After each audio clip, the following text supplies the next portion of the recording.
All right, lads and ladies, you ready for this? We're diving headfirst into a transfer rumor that's got the whole of N17 buzzing. Oh, yeah. Callum Hudson-Odoi. He's CHO to Spurs. Potentially swapping that Garibaldi red for our beloved Lily White. You think? I'm with you on this one. Yeah, me too. CHO, once a Chelsea youth prodigy. Yeah. Finding his feet at Forest. Yeah, that's right. Now maybe, just maybe on Ange's radar. Could be big. Let's rewind a bit for context. We all remember him bursting onto the scene at Chelsea. Oh, yeah. A bit of a wonder kid. For sure. But those injuries hampered his progress. Yeah, they did. Then Forest took a punt on him last year, and he didn't disappoint. Nope. 9 goal contributions, crucial in their fight against relegation. Last season, yeah. Shrewd move by Forest, recognized his talent, gave him that platform to shine again. And when you know it, Forest are sitting pretty. Pretty. In third place right now. It's mad in it. So was CHO the missing piece of their puzzle all along? Did the rest of the Premier League, ourselves included, massively underestimate him? I think we did, yeah. I think a lot of people did. Big question, though. Yeah. This is where it gets really interesting. Oh, yeah. For us Spurs fans. Tell me more. Our man on the inside, ex-Man U scout Mike Brown, Okay. reporting that Tottenham had their eye on CHO this past summer. So we were already sniffing around. Sniffing around back then. Makes sense, though. We've been crying out for quality wingers We have for ages. for ages. Yeah. But Brown reckons we might make a serious move in the summer of 2025. 2025. That's a long time to wait. It is a long time. What if his price tag skyrockets by then? That's true. What if another club comes in with a fat wallet and snatches them up? It's a risky game waiting that long. It is a big risk. But look, Forest's contract with him runs until 2026. So they do hold some cards in any negotiation. Okay, true. Plus, Transfermarkt currently values him at around £18 million. £18 million for a 23-year-old with Premier League experience and bags of potential. Bags. That could be an absolute steal, especially if he continues on this upward trajectory. Imagine him pairing it up down that wing at the Tottenham Hotspur Stadium. That's the dream. Whoa, there's slow down. Let's not get ahead of ourselves. Sorry. It's all speculation at this point. Right. But let's be honest. Wouldn't it be brilliant to see CHO bombing down the flank in a lily white shirt? The pace, the creativity, the goals he could bring. Oh, absolutely. What can you imagine? It's a tantalizing thought, no doubt. It is. Here's the real question. Emmy. How would he fit into Postecoglou's system? Right. Would he slot straight into the starting 11, or would he be battling for minutes? Oh, that's a good question. And more importantly, Yeah. would he thrive under Ange ball? We need to think about that. We do. We know Ange demands high-energy attacking football with relentless pressing. Can CHO deliver on both ends of the pitch? We've seen flashes of brilliance, but is he consistent enough for Ange's demanding style? Yeah, that's the key, isn't it? Consistency. It is. We need to look beyond the hype. Yeah. Analyze CHO's recent performances at Forest. Can he maintain this level of form? Are those 9 goal contributions a true reflection of his ability, or was it just a purple patch? Yeah, we got to look into that. Yeah. And let's not forget about the competition. We've got Son, Oh, yeah. Sonny. Kulusevski, Jakey. and even Brian Gill vying for those winger spots. That's right. Where does CHO fit in that pecking order? Oh, that's a good question. Would he be happy playing a supporting role, or would he demand a starting spot? We need to unpack this more. We do. This deep dive is just getting started. It is. We need to get beyond the hype and really understand what we could be getting. Okay, so we got to figure out, right, why are we even thinking about this? Yeah, why CHO? What's the thinking behind Tottenham's supposed interest? I mean, we got issues at the back. Our midfield could use some muscle. So is CHO really the missing piece right now? I mean, yeah, there's that, but let's not forget we've been crying out for quality wingers for what feels like Forever. forever. Lucas Moore is gone. Yeah. Brian Gill hasn't quite lived up to the hype. No, And while Sonny and Kulusevski are top-notch, they are. some healthy competition never hurts. True. So are we thinking CHO slots straight into the starting 11, or more of a backup option, someone to provide cover and push the others? That's where it gets a bit tricky in it. We know Ange demands a lot from his players, that high-energy attacking football with constant pressing. Yeah, can CHO deliver on both ends of the pitch? I mean, we've seen flashes of brilliance, but can he do it consistently? Is he disciplined enough for Ange ball? Remember those 9 goal contributions last season? Yeah. That suggests he's got the end product. But was that a fluke, or is it a sign of things to come? That's a good point. So let's delve a bit deeper into his recent performances at Forest. What do the stats tell us? What are the pundits saying? Well, the stats are promising. He's averaging nearly 2 key passes per game this season. Wow. And his dribble success rate is over 60%. Okay. Those are numbers that suggest he can unlock defenses and create chances. That's the kind of creativity we've been lacking on the wing. Someone who can beat a man, whip in a dangerous cross, and chip in with a goal or two. Yeah. But can he do it against the big boys, the likes of City and Liverpool? Well, that's the test in it. Stepping up from a mid-table team to a club with title aspirations. Totally different ballgame. Different ball game altogether. All right, let's put on our tactical hats for a moment. How would CHO fit into Ange's system?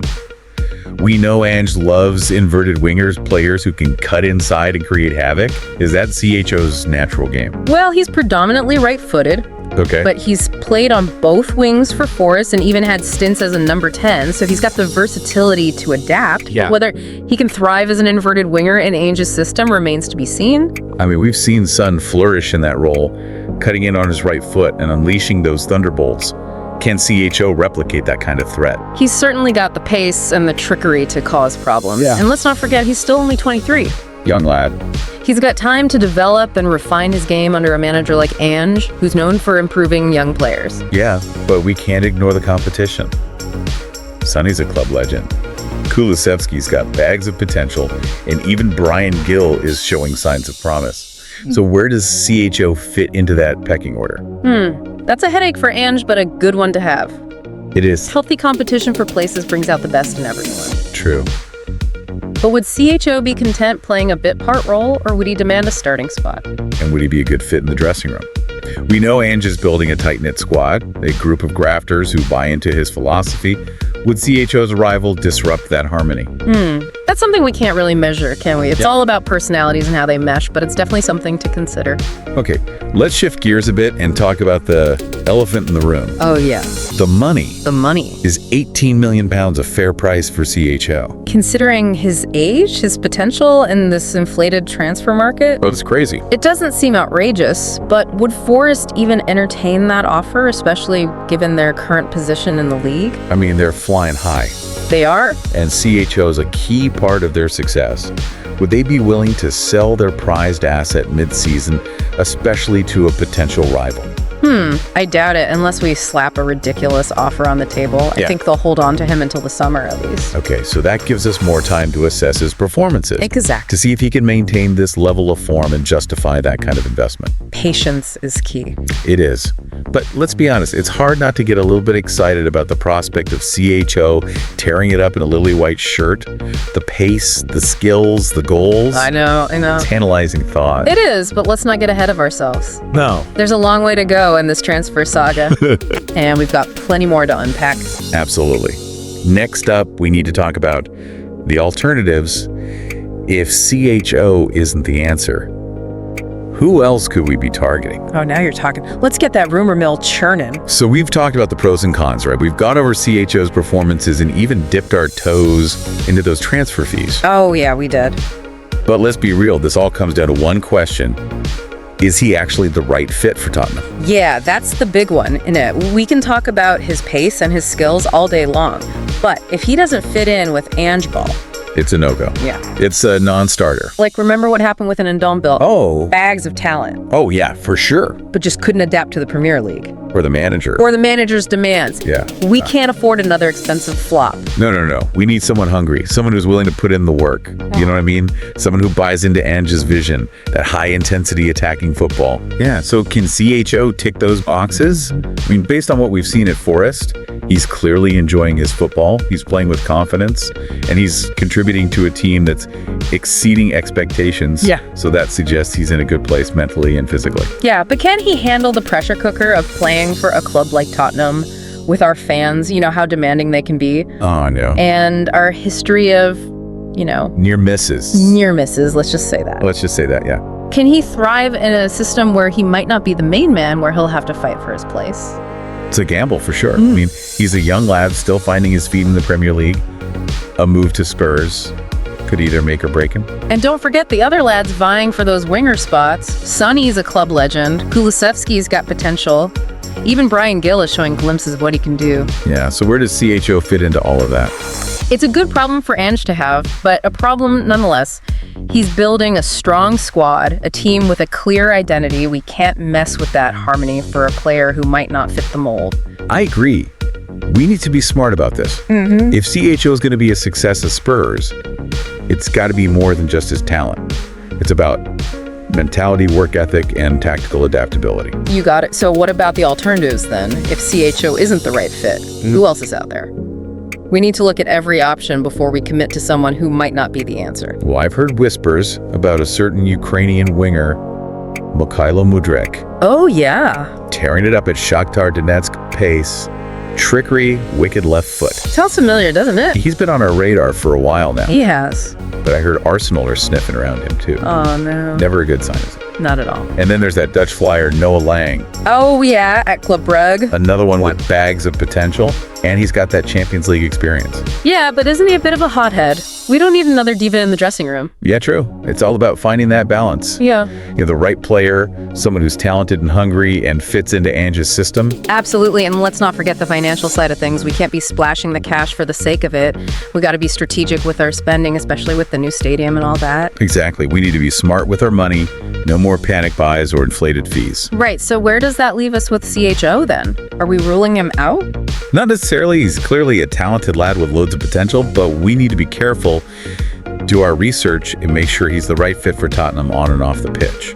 Yeah, I think that's a fair assessment. It's a gamble, but it could be a gamble worth taking if all the pieces fall into place. But we need to keep our options open, explore those other targets and make sure we're making the right call for the club's future. Yeah, spot on. And let's be honest, it wouldn't be a Tottenham transfer window without a bit of drama and speculation and those last-minute twists and turns. Oh, for sure. This roller coaster ride is just getting started. Well, folks, that's all the time we have for today's deep dive into the Callum Hudson-Odoi saga.